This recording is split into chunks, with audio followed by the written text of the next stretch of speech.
Welcome to the next episode of our special 26 law series. आज का alphabet है आई, जिसके लिए हमने एक ऐसा टर्म यूज किया है जो सिविल कोर्ट्स में बहुत ऑफन यूज होता है। ये टर्म है इंजंक्शन। इंजंक्शन मतलब रोक लगाना। इंजंक्शन कोर्ट का एक ऐसा ऑर्डर होता है, या कह सकते हैं एक ऐसा रेमेडी होता है जो किसी पर्सन को दिया जाता है जब उसके कोई राइट्स इन्फ्रिंज हो रहे हो या फिर कोई हार्म हो रहा होता है, जिसको प्रिवेंट करने के लिए इंजंक्शन दिया जाता है। इंजंक्शन दो टाइप्स के हो सकते हैं, टेम्पररी इंजंक्शन और परमानेंट इंजंक्शन। टेम्पररी इंजंक्शन मतलब क्या?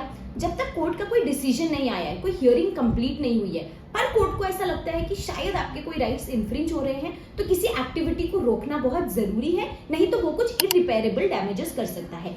ऐसा समझिए कि आपकी कोई बिल्डिंग है जिधर आप रहते हो, पर आपका नेबर बोल रहा है कि आपकी ये बिल्डिंग उसके लैंड में कंस्ट्रक्टेड है, इसलिए वो आपके इस बिल्डिंग को डिमोलिश करना चाहता है। तो ऐसा हो सकता है कि कोर्ट एक इंजंक्शन ऑर्डर दे दे, अगर कोर्ट को लगे कि प्राइमा फेसिया यानी कि देखने में तो ऐसा लग रहा है कि ये जमीन आपकी ही है, तो हो सकता है कि कोर्ट एक इंजंक्शन ऑर्डर पास कर दे कि आप इस बिल्डिंग को डिमोलिश नहीं कर सकते हो। क्यों?